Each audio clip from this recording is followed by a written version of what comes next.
The council chamber fell silent when the transmission ended. Ambassador Kelvin of the Therian Collective looked at the frozen image on the central display, with his 3 eyes wide in horror. The distress call had come from the research vessel Harmony's Dawn, and the message was clear. They were dying. Commander Vex stood at the tactical display, her scaled hands trembling slightly as she manipulated the holographic readout. The ship was trapped deep in the Velen Nebula, surrounded by the Kravik swarm. The Kravik were a nightmare species, parasitic creatures that consumed everything in their path. They had overwhelmed the Harmony's Dawn 3 days ago, and now 847 souls from 12 different species were trapped in the safe zones of the ship, waiting for death. "We've already lost 2 rescue teams," Vex said quietly. Her voice carried the weight of those losses. The Kalter military sent their best units. All killed within the first hour. The Prixian fleet tried a heavy assault approach. The nebula's radiation disabled their shields before they even reached the ship. The Kravik tore them apart. Ambassador Kelvin's translator device crackled as he spoke. "How long do the survivors have?" 4 days. Maybe 5 if they're lucky. After that, life support fails completely. "What about the human defense forces?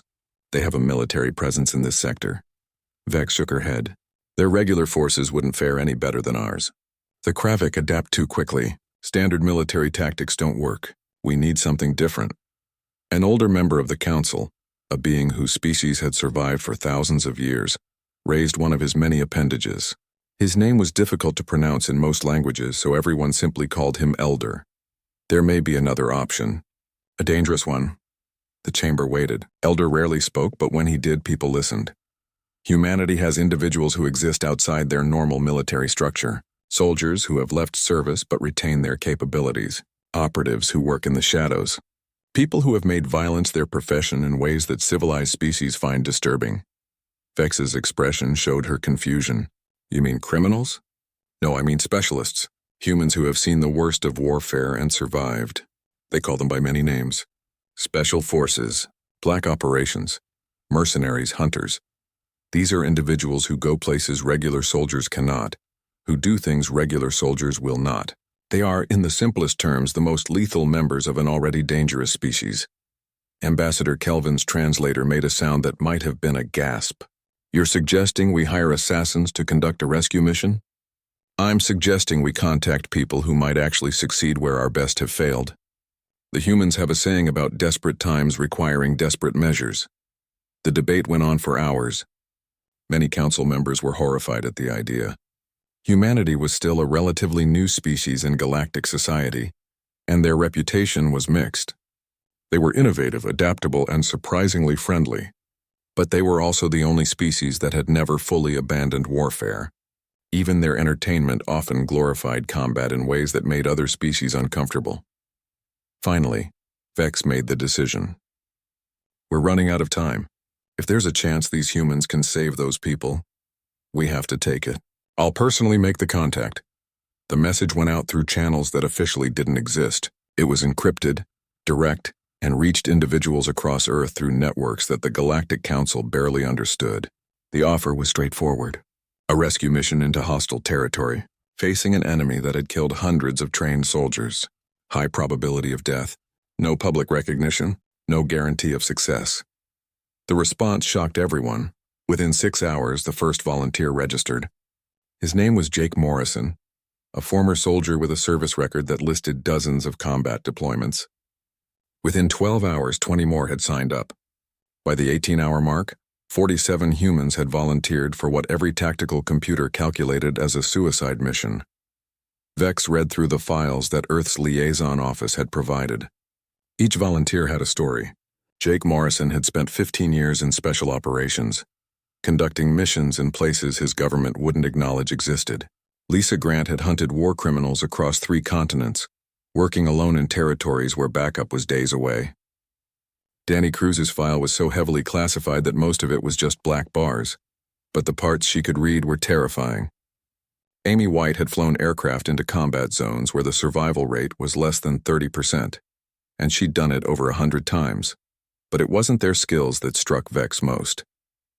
There was a note at the bottom of each file, added by the human liaison officer. "Volunteer understands mission parameters. Volunteer accepts probable fatality. Volunteer requests immediate deployment. They know they're probably going to die, she said to Ambassador Kelvin, and they still want to go. Kelvin studied the files with an expression that his species used for profound confusion. I don't understand humans. Why would they do this? They don't know the people they're trying to save. Most of them have probably never met an alien in person. What drives them to volunteer for death? The human liaison officer, a professional diplomat named Carter, smiled sadly. Because someone asked for help. That's really all it takes for some people. You have to understand. These aren't typical humans. These are people who spent years, sometimes decades, serving in their militaries. They're trained from day one that when someone needs help, you go. You don't ask about the odds. You don't worry about the danger. You just go. But they're not in the military anymore, Vex pointed out. No, Carter agreed.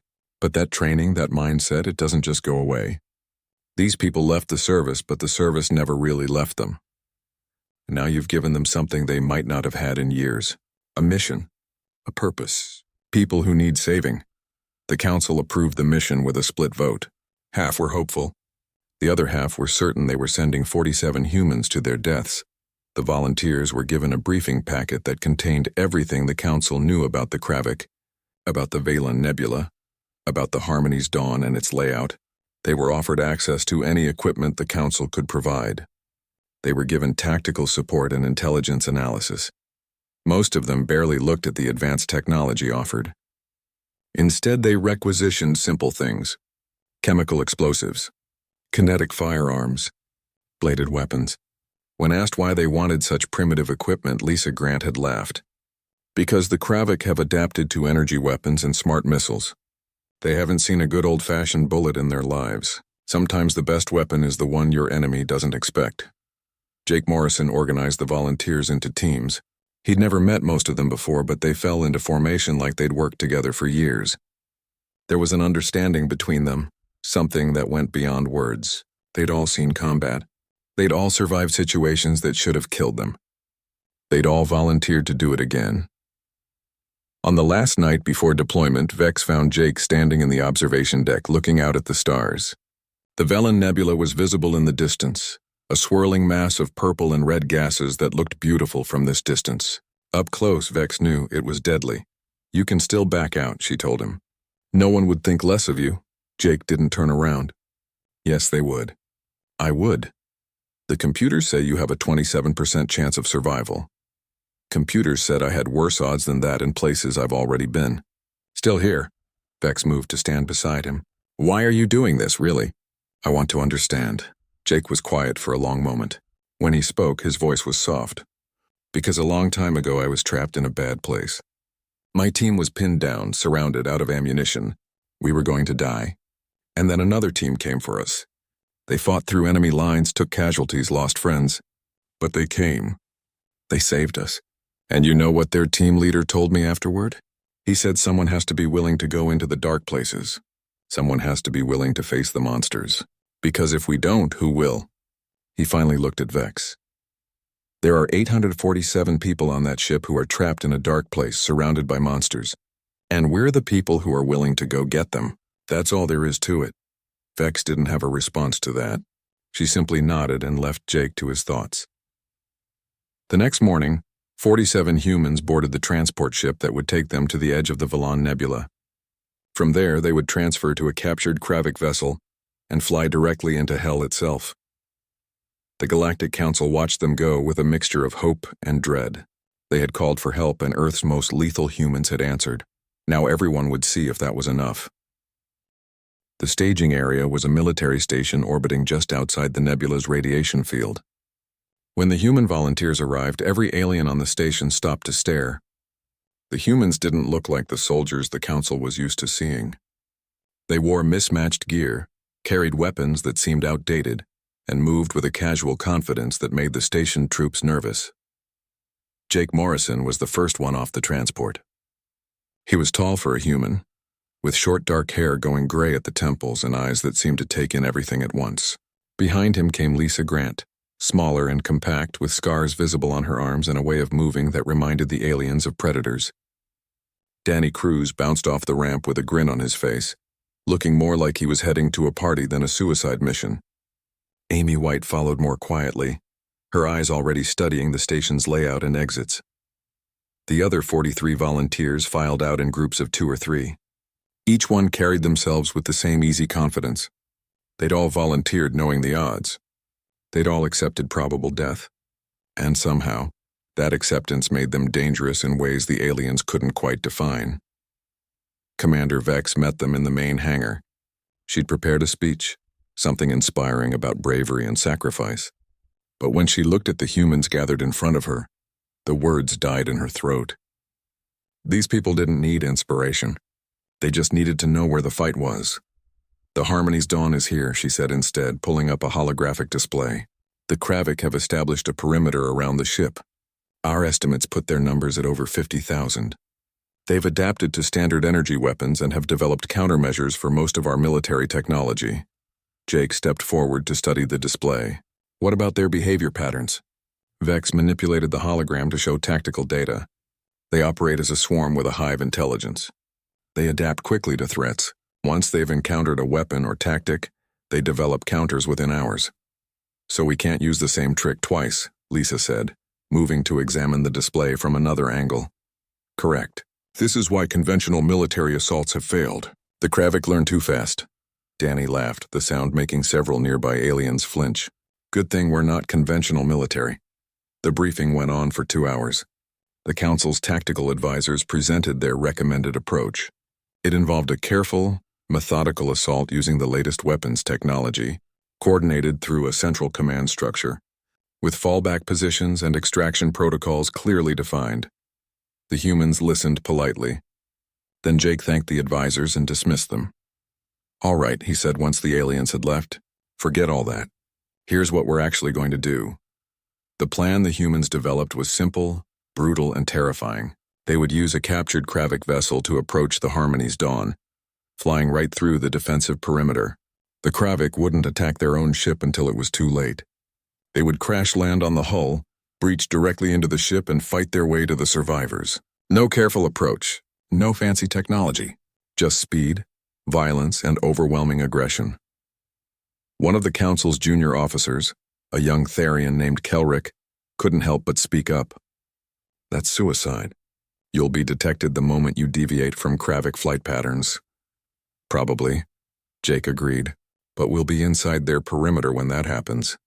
And they'll be confused for a few crucial minutes. That's all we need." "You need more than minutes. You need a solid extraction plan, backup forces, heavy weapon support." Amy looked at the young officer with something like pity. "Kid, we are the heavy weapon support. We're all the backup we need, and the extraction plan is simple. We get the people out or we don't come out at all." The aliens watching didn't know how to process that. In their militaries, soldiers followed orders, stuck to plans, and worked within established protocols. These humans were planning to fly directly into certain death and seemed almost happy about it. But it was when the humans started training together that the aliens truly understood what they were dealing with. Despite having never worked as a unit before, the 47 volunteers moved like they shared one mind. They cleared rooms in perfect synchronization. They covered each other's movements instinctively. When one person called out a direction, everyone else immediately understood and responded. There was no hesitation, no confusion, no wasted motion. Vex watched them run through assault drills in the station's training bay. "How are they doing this?" "They've only been together for 1 day." Carter, the human liaison, smiled. "They speak the same language. Not English or Spanish or whatever. The language of combat. Every one of these people has spent years learning how to fight as part of a team. The specific teammates change, but the fundamentals stay the same. They trust each other because they recognize what they each are." "And what are they?" Carter's smile faded. "Survivors. Every person down there has been in situations where they should have died, where most people would have died, but they didn't. They're the ones who made it out when no one else did. And now they're all together." In the training bay, Jake was working with a volunteer named Pete Harris. Pete had been a sniper in one of Earth's militaries, with over 200 confirmed kills in combat situations. He was teaching Amy the specific weak points of Kravik anatomy, based on the Council's biological data. "Looks like their brain cluster is here," Pete said, pointing to a spot on the holographic Kravik. "But their heart equivalent is distributed. You need to hit multiple organs to put one down fast." What about fire? Amy asked. They're carbon-based, right? Yeah, but their carapace is fire-resistant. You'd need intense heat sustained for several seconds. Lisa joined the conversation. So we use fire for denial and channeling, not direct kills. Herd them where we want them, then hit them with kinetics. Jake nodded. That's good. Danny, can your team handle the demo work? Danny looked up from where he was assembling explosive charges. We can blow holes in anything you need. Just tell me where and when. The planning went on for hours. The humans worked through scenarios, developed contingencies, and prepared for every possibility they could imagine. But there was something different about their preparation compared to regular military units. They weren't trying to avoid danger. They were trying to maximize their effectiveness in the middle of it. On the second day, the humans requisitioned their final equipment. The council was surprised by their choices. Instead of powered armor, they took light tactical gear that allowed maximum mobility. Instead of plasma weapons, they took old-fashioned firearms that used chemical propellants. Instead of advanced medical kits, they took basic combat supplies and lots of ammunition. They're under-equipped, one of the council advisors complained to Vex. They're going to get killed. Vex had stopped arguing. She'd watched these humans train. She'd seen how they moved, how they thought, how they prepared. They weren't under-equipped. They were stripping down to exactly what they needed and nothing more. On the third day, a situation occurred that would become legendary among the council forces. A group of Therian Special Forces soldiers, elite troops who had trained for years in the finest military academies, challenged the humans to a training exercise. They wanted to see if these volunteers were really as good as everyone claimed. The exercise was simple. A hostage rescue scenario in the station's combat simulator. The Therian team went first, completing the course in 14 minutes with professional efficiency. They lost 2 simulated teammates but successfully extracted all hostages. Then Jake's team ran the course. They completed it in 4 minutes. Lost 0 teammates, extracted all hostages, and had enough time left over to eliminate every single simulated enemy in the area. The Therian team leader, a decorated soldier named Vrick, approached Jake afterward. How? How did you move that fast and stay coordinated? Jake checked his weapon, making sure it was ready for the real mission. Because we've done it for real. Hundreds of times. In places where the enemies shoot back with real bullets and the hostages really die if you mess up. The simulator is just practice. Vrick looked at the other humans who were calmly preparing their gear and joking with each other. You're not scared at all, are you? Even knowing what you're about to face. Oh, we're scared, Lisa said, overhearing the conversation. Fear keeps you sharp, keeps you alert. The trick isn't to not feel fear. The trick is to do the job anyway. On the final night before the mission, the 47 volunteers gathered together in one of the station's cargo bays. They sat in a rough circle, checking weapons and equipment one last time. The mood was calm, almost relaxed. Someone told a joke and everyone laughed. Another person shared a story from a previous mission, and others chimed in with their own experiences. Bex watched from a distance, still trying to understand these strange humans. Carter stood beside her. They're saying goodbye, Carter said quietly.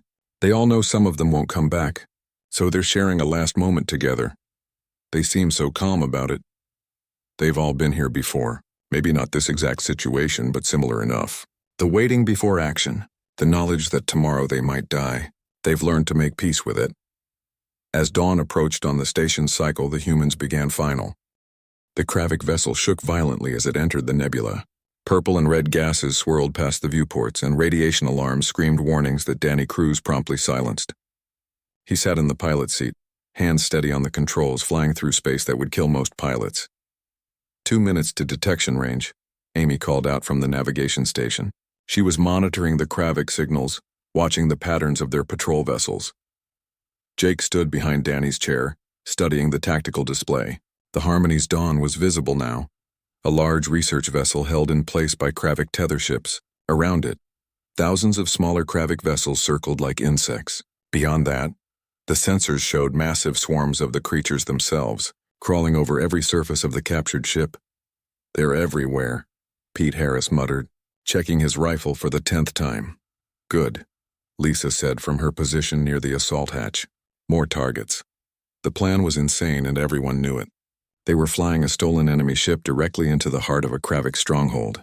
The moment the swarm realized they weren't actually Kravik, every single one of those creatures would converge on them. They'd be outnumbered more than 1,000 to 1. 1 minute, Amy announced. The humans checked their gear one final time. Weapons ready, ammunition loaded, explosives primed. Each person knew their role. Each person accepted what was coming. 30 seconds. They're hailing us, Danny grinned. Guess they're getting suspicious. Hold course, Jake ordered. Take us right to the hull, the hail repeated. Then again. Then alarms started blaring as the Kravik realized this wasn't one of their vessels. The surrounding swarm began to shift, moving to intercept. Here we go, Danny shouted and pushed the engines to maximum. The captured vessel screamed forward, accelerating far faster than any Kravik ship normally would. The swarm tried to close the gap, but Danny flew with a precision and aggression that the enemy couldn't match. He threaded through gaps in their formations, rolled under a tether ship, and drove straight toward the Harmony's Dawn's hull. Brace, he yelled. The impact was tremendous. The Kravik vessel smashed into the research ship's hull and crumpled like paper. Humans were thrown against their restraints, the crash echoing through the frame. Sparks flew. Systems failed. And before the wreckage had even stopped moving, the assault hatches blew open. Jake was first out, rifle up, scanning for targets. He didn't have to scan long. The Kravik were everywhere. They covered the hull in a seething mass of chitinous bodies, each one the size of a large dog with blade-like limbs and cluster eyes. The moment they saw the humans, they attacked. Contact front, Jake shouted and opened fire. His rifle barked in the vacuum, the chemical rounds punching through Kravik carapaces with devastating effect. The creatures had never encountered kinetic weapons before. Their adaptations to energy weapons meant nothing against simple bullets. The other humans poured out of the wreckage. Lisa moved left, her rifle cutting down Kravik with precise shots. Pete took a high position on the wreckage, his sniper rifle accounting for enemies before they could reach the main group. Danny emerged still laughing, firing a shotgun that turned Kravik into fragments. But there were so many. For every one they killed, 10 more appeared. Breach charges ready, someone yelled. The humans formed a defensive circle around the hull breach point. They fired in controlled bursts, making every shot count, covering each other's reloads. The Kravik swarmed over them like a wave, and the humans met them with bullets and blades. Amy worked on the breach charge while the others held the line. Her hands moved quickly, setting the explosive precisely where it needed to go. Clear, she shouted. Everyone ducked. The charge detonated, blowing a hole through the Harmony's Dawn's hull. Atmosphere rushed out, sucking Kravik into space. The humans immediately dove through the opening, entering the ship while the breach was still chaos. The interior was worse than the hull. Kravik filled the corridors, covering the walls and ceiling. The lighting was damaged, casting everything in flickering red emergency lights, and everywhere the sound of chittering, the noise the Kravik made as they communicated. Team 1, left corridor, Jake commanded. Team 2, right? Team 3, secure this junction. The humans split up with practiced efficiency. Jake's team moved down the left corridor, weapons ready. The Kravik attacked immediately, pouring from side passages and doorways, but the humans had prepared for this. Lisa threw a canister that erupted in flames, not enough to kill the Kravik, but enough to force them into a narrow channel.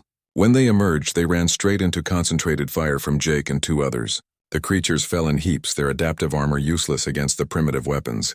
Moving, Lisa called, advancing while the others covered. They pushed forward in a rhythm, each person moving and firing in sequence, never stopping, never giving the Kravik time to adapt or organize. Behind them, Team 2 encountered a different problem. The Kravik had sealed a bulkhead, trapping them in a narrow section. Danny studied the door for maybe 3 seconds. Too thick for standard charges, Pete said. Then we don't go through it, Danny replied. He pointed to the wall beside the door. We go around it. They placed shaped charges on the wall while defending against constant Kravik attacks. The creatures were learning now, adapting their tactics. They started using the darkness coming from unexpected angles. One leaped from a ceiling vent and landed on a human named Carl Brooks. Its blades descended toward his throat. Pete's rifle barked once. The Kravik dropped dead, its head destroyed. Thanks, Carl gasped. Save it for later. Charges set. The explosion blew a hole in the wall. The humans poured through into the next section, leaving the sealed bulkhead behind. The Kravik tried to follow but ran into covering fire that turned the breach point into a kill zone. Team 3 held the junction, and it was brutal work. The Kravik realized this was a key position and threw everything at it. They came in waves, hundreds at a time. The humans formed a defensive position using overturned furniture and damaged equipment. They created overlapping fields of fire, ensuring no Kravik could advance without being hit from multiple angles. A woman named Katie Stone fought with a rifle in one hand and a combat knife in the other. When her rifle ran dry, she switched to the blade without hesitation. A Kravik lunged at her. She sidestepped, drove the knife into its brain cluster and kicked it away before it had even finished falling. Then she reloaded and kept firing. Ammunition check, someone called. 70%, 60%, 50%. They were burning through ammunition at a terrifying rate, but they couldn't slow down. The moment they stopped firing, the Kravik would overwhelm them. Jake's team reached the first safe zone after 20 minutes of continuous combat. The door was reinforced, sealed from the inside. He activated his communicator. Harmony's Dawn survivors, this is the rescue team. Open the door. For a long moment, nothing happened. Then a voice came through, hesitant and disbelieving. Rescue team? The council said no one was coming. Well, we're here. Open the door. We've got a lot of angry bugs behind us. The door opened. Inside, hundreds of alien civilians stared at the humans in shock. They were from a dozen different species, all pressed together in the cramped safe zone. They looked terrified, exhausted, and hopeless, until they saw the humans. Jake's team was covered in Kravik blood. Their armor was scratched and dented. Several had visible wounds, but they stood tall, weapons ready, completely unbowed. Everyone listen up, Jake called out. We're getting you out of here. There are 2 other safe zones on this ship. We're going to each one, gather everyone together, and evacuate. It's going to be dangerous, but you need to trust us. An alien that looked like a mixture of bird and lizard stepped forward. Who are you? Humans. Earth sent us. Why? We're not from Earth. Most of us have never even met a human before. Jake reloaded his rifle, the motion automatic. Because you needed help. That's reason enough. Outside the safe zone, the battle continued. Team 2 had fought their way to the second safe zone, finding another 300 survivors. Team 3 still held the junction, but they were running low on ammunition and the Kravik were adapting to their tactics. We need to consolidate, Lisa said over the communications. The swarm is getting organized. Agreed, Jake replied. All teams fall back to Safe Zone 1. We'll make our stand there. The withdrawal was controlled chaos. Each team fought back through the corridors they'd already cleared, only to find the Kravik had retaken them. The creatures were learning to avoid the humans' firing lanes, to use the ship's structure for cover, to attack in coordinated groups rather than mindless swarms. A human named Victor Kane took a hit, a Kravik blade punching through his armor into his shoulder. He grunted in pain but kept firing. I'm good. Keep moving. Like hell you are, Amy said, pulling him back while others covered. She applied a quick bandage, pumped him full of painkillers, and got him back on his feet. You're staying in the middle of the formation. Yes, ma'am. They reached Safe Zone 1 to find Jake's team had already fortified the position. The survivors were organized into groups, with the strongest ones helping defend and the rest staying back. Several aliens had picked up weapons from fallen Kravik and were doing their best to help. Status report, Jake ordered. The humans had 2 hours to prepare before the extraction ships could reach the Harmony's Dawn. 2 hours to fortify 3 choke points against an enemy that numbered in the hundreds of thousands. 2 hours to create defensive positions that could hold for 6 hours against impossible odds. They used every second. Jake divided the 47 volunteers into 3 teams. He'd take the main corridor himself with 15 people. Lisa would hold the port side junction with another 15. Danny would defend the starboard access with the remaining volunteers. Each position was critical. If anyone fell, the Kravik would pour through and slaughter the civilians waiting for rescue. Make every bullet count, Jake told his people. We don't have enough ammunition for a straight fight, so we're going to fight smart. The humans worked with frightening efficiency. They tore down walls to create better firing positions. They stacked debris to form barriers. They rigged explosives in the corridors as traps. They found the ship's emergency systems and turned them into weapons, overloading power conduits to create electrical hazards and venting atmosphere in timed bursts. The alien survivors watched in amazement as the humans transformed the area around the safe zones into a killing ground. One of them, a Therian engineer named Velik, approached Jake. I can help, Velik said. I know this ship's systems. Jake looked at the alien, seeing determination in his eyes. Can you control the internal doors remotely? Yes, and I can access the environmental controls. Good, you're with my team. When the Kravik attack, I want you closing doors to channel them where we want them. Can you do that? Felix Translator carried pride in his voice. I can do that. Other survivors volunteered to help. Some were engineers who could maintain equipment. Some were medics who could treat wounded. A few were military personnel who picked up weapons and took positions alongside the humans. Not all the aliens were helpless civilians waiting to be saved. Some were ready to fight for their survival. Katie Stone worked with a group of Prixian survivors to create medical stations in each defended area. The Prixians were natural healers, their species having evolved complex chemical-based medicine. Combined with human field surgery techniques, they created surprisingly effective trauma centers. This is good work, Katie told them. When this is over, we should share medical knowledge. A Prixian named Sella gestured agreement with her tentacles.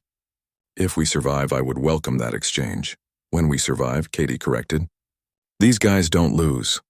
The first evacuation ship arrived 90 minutes after the humans had established their positions. It docked at an external airlock far from the Kravik-infested areas. The aliens began moving out in organized groups, the fastest and healthiest first, to make room for those who would need more help. And then the Kravik attacked. They came like a tide of chitinous death. Thousands of them poured through the corridors from every direction. They'd spent the last 2 hours probing the human defenses, learning patterns, adapting strategies. Now they committed everything to overwhelming the defenders before the evacuation could complete. Jake saw them coming on the remote cameras. Here they come. Everyone to positions. His team braced behind their barricades. The Kravik filled the corridor ahead, wall to wall, floor to ceiling. The sound of their chittering echoed like nightmare music. Fire, Jake commanded. 15 rifles opened up simultaneously. The corridor became hell. Bullets tore through Kravik bodies, each round precisely aimed at their vulnerable points. The creatures at the front died instantly. The ones behind them climbed over their corpses and died in turn. The ones behind them died next. The humans fired in controlled bursts, making every shot count. But there were so many. First trap now, Jake shouted. Velik triggered an explosive charge the humans had placed in the corridor ceiling. The detonation brought down debris, crushing dozens of Kravik and temporarily blocking the corridor. But only temporarily. The creatures began climbing over the rubble within seconds. Switch to grenades. The humans threw explosive charges over the barricade. The grenades bounced down the corridor and detonated among the Kravik swarm. Bodies flew. The advance faltered. But only for a moment. At Lisa's position, the battle was even more brutal. The port junction had 3 approaches, and the Kravik were using all of them. Her team had set up a triangular defense, each person covering a different corridor. They fired in rotation, never giving the Kravik a clear approach. Left corridor, 50 targets. Right corridor, 70 plus. Center corridor, they're using the ceiling. Lisa processed the information in seconds. Pete, take the ceiling crawlers. Everyone else concentrate fire on the right corridor. Let them come down the left. It seemed like madness allowing the Kravik a clear approach. But Lisa had prepared for this. As the creatures poured down the left corridor, they triggered a trap. Explosive charges detonated in sequence, collapsing the floor beneath them. Dozens fell into the lower deck, buying precious seconds. Reload. Switch sectors. The team moved like they were dancing, each person knowing exactly where to be and when. Victor Kane fought despite his wounded shoulder, his rifle barking steadily.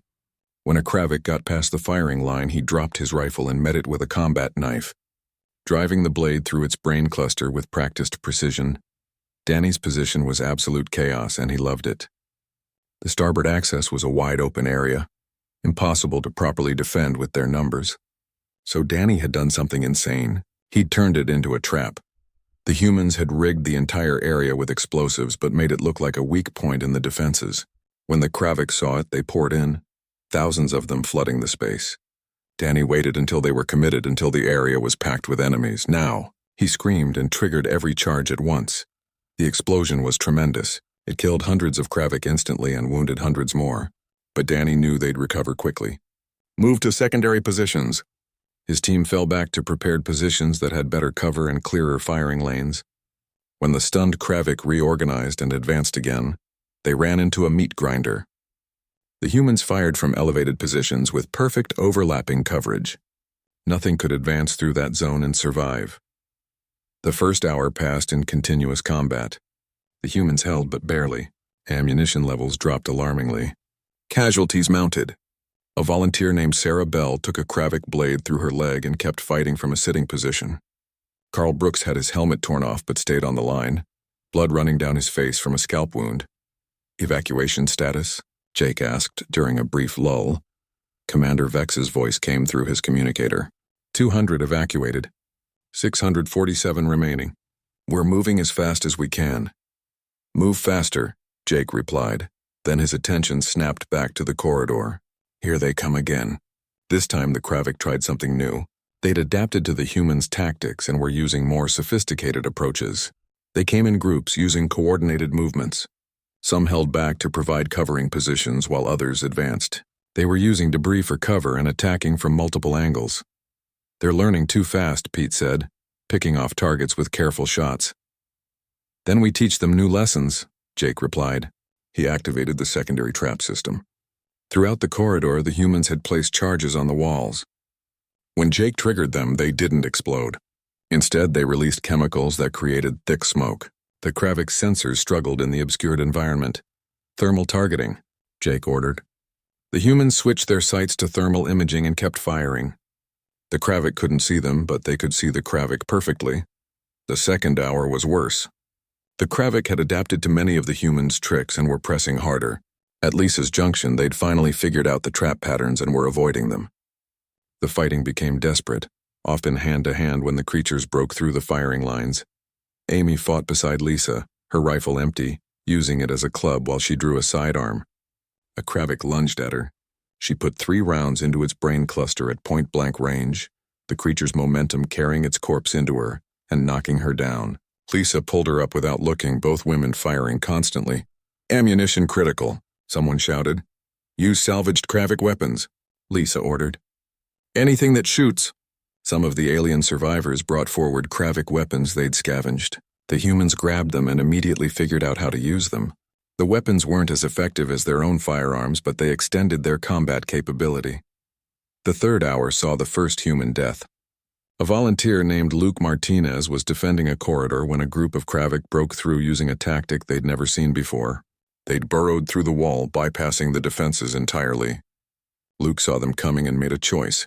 He grabbed all his remaining explosives, ran toward the breach, and detonated everything. The explosions sealed the breach and killed all the Kravik in that section. It also killed Luke instantly. Man down, someone said quietly over the communications. Keep fighting, Jake replied, his voice hard. Don't let it be for nothing. At the 4-hour mark, things looked desperate. The humans were down to their last magazines of ammunition.